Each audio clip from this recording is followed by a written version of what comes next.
So my presentation seems to have been timed very well because while Priya spoke about the big vision for Metaverse, I'm going to double click and speak about how brands and businesses can get started with it today. There's so much of chatter around Metaverse. One of the questions that I get asked the most is, this is our business, this is our brand, where do we start today? Yeah, so I'm going to sort of, at the cost of oversimplifying this, say the following.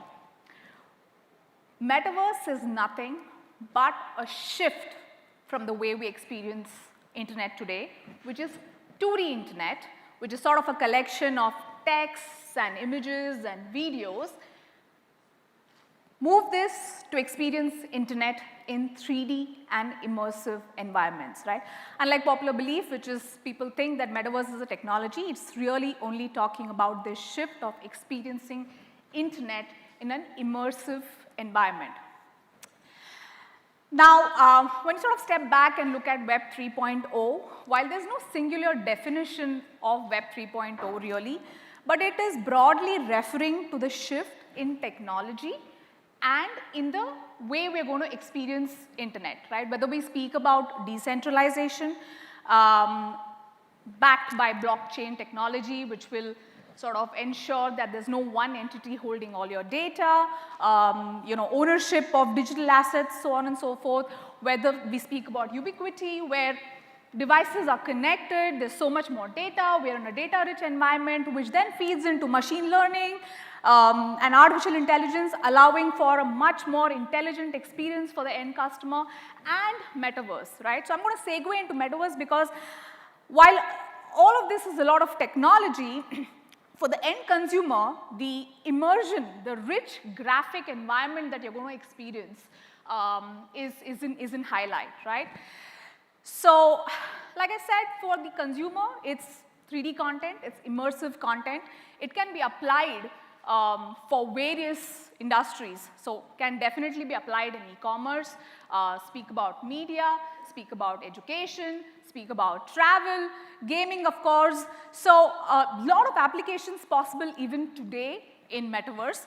And we are experiencing it right now. So, you're talking about, oh, do I need a headset? Is it okay if I just use my phone?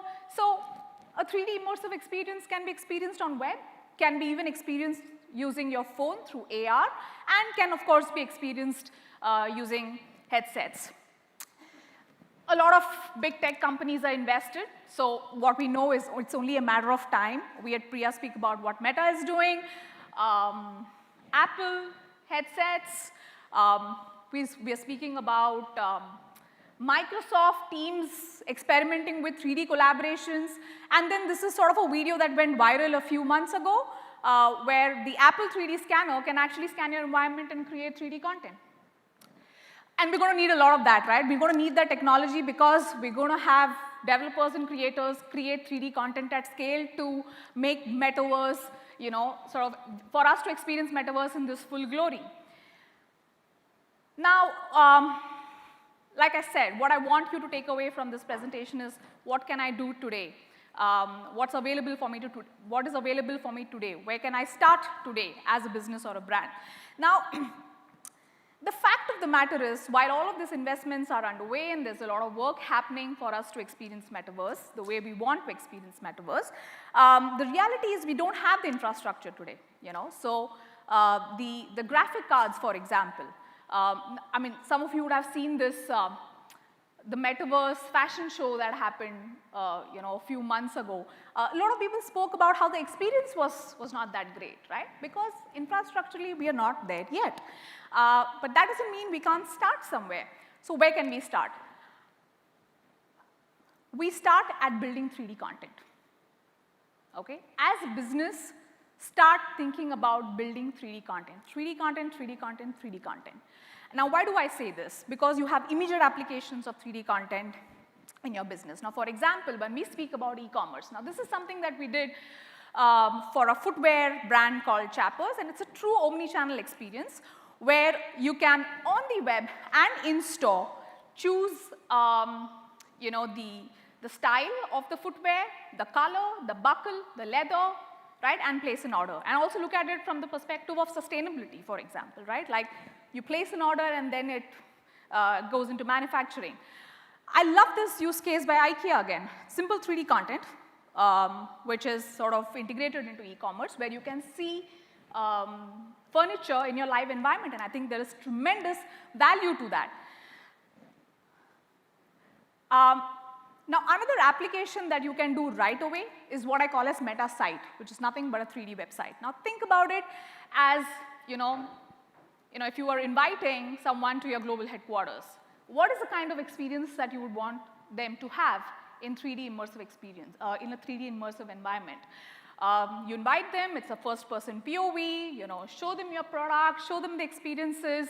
Now, this entire thing today can be published on the internet and experienced on the web and potentially also seen on your phone. So there's no loss of quality really. It's a simple use case of creating a 3D website, and this is potentially where you can start.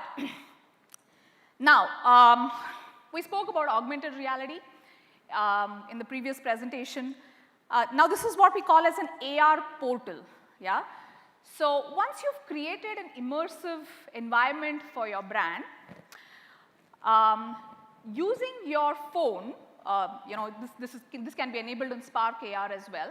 Using your phone, it just allow it to scan the surface, and then you can physically enter an immersive environment, right? So for example, you can have all these sort of, gamified ways of entering the metaverse using AR, right? So one use case that we are building now for a very large e-commerce brand is we are building in a flea market immersive environment, and we are gamifying the flea market once the user enters the metaverse using AR. So really, once you understand what the technology can do, it's a matter of using your imagination to find applications.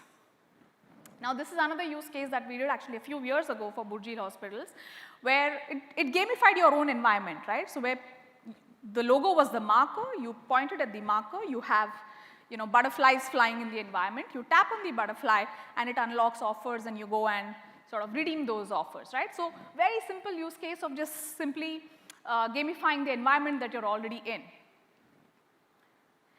Now, these are the kind of experiences that you would have seen a lot of, right? Like you have, the face filters, and then you have these games where you move your head and, you're sort of answering questions and you get points.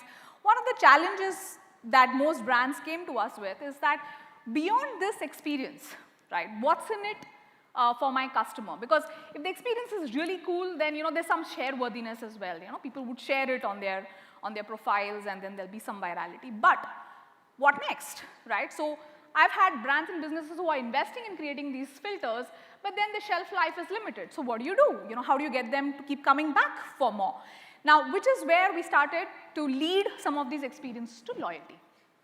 So you go, you play the game, and then you DM us your score, and we build your score back into loyalty, which will help the user keep coming back to experience your brand more number of times. Delight is endless, right? Now, there's so much that you can do with 3D content and delighting your customer. So this is again something that we're building for Toys R Us in India, where the mascot, every time you have a delivery of the toy at home, the mascot will sort of come up and, maybe do a little dance, talk to you, right? So, and we're trying to build this for multiple products, right? So imagine the number of experiences that we can create using 3D content. Again, imagine you're walking into a hypermarket and there is a prompt that asks you to just open perhaps your Instagram and use the marker, which could be potentially the packaging, and this is sort of how you can experience delight, right? You've experiences coming out of the packaging, telling you more about probably the source of the product or just something that's sort of gamified. Now, on the left, for example, one of the campaigns we ran for Aster was, we wanted to tell them that when you order for medicines online, our delivery agent is always next to you. So we built this 3D delivery agent, and you could see him in your own environment, right? So that's the kind of stuff that you can do. Then of course character plays, so face filters, character plays. In this case, Masked Singer, you could use any of the masks from the Masked Singer and sing along for famous Lebanese series called Orus Beirut. You could use characters' faces and then mouth their favorite dialogues, or even posters where you could place your own face instead of the celebrity face and share it online, right? So all of this is what's possible for brands to do today.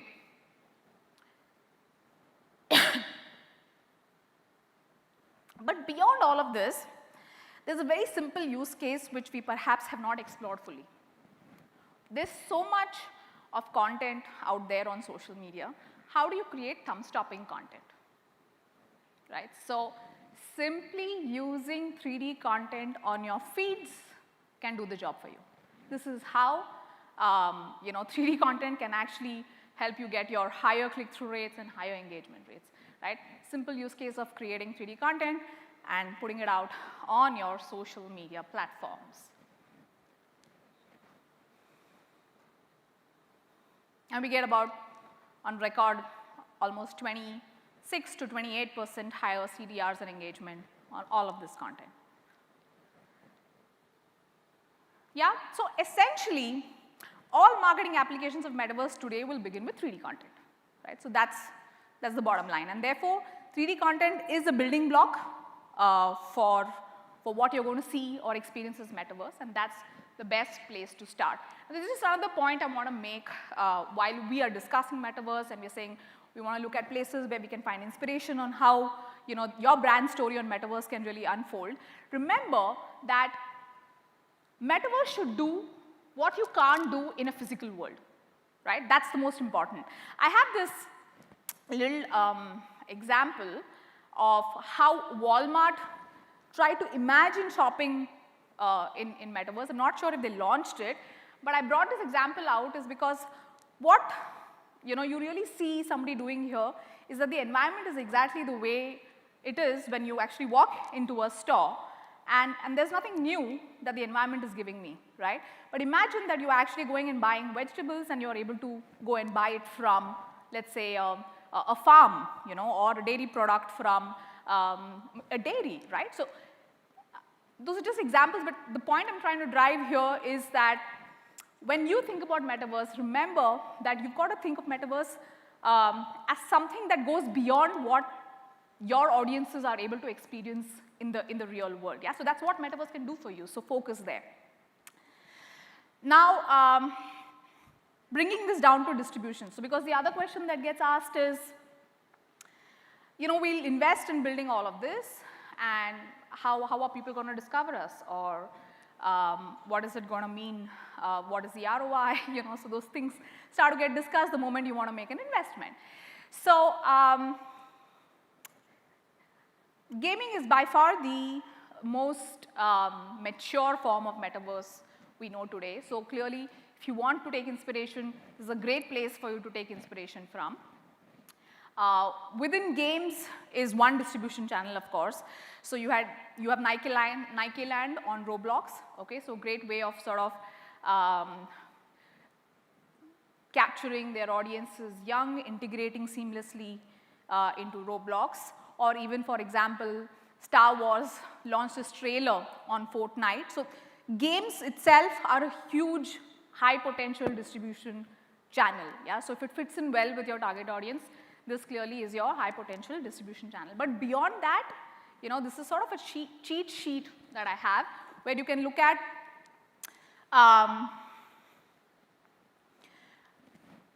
3D content can be experienced on Instagram, Facebook, TikTok, Snapchat. And whether each of these platforms enable organic discovery or would need to be led by paid promotions.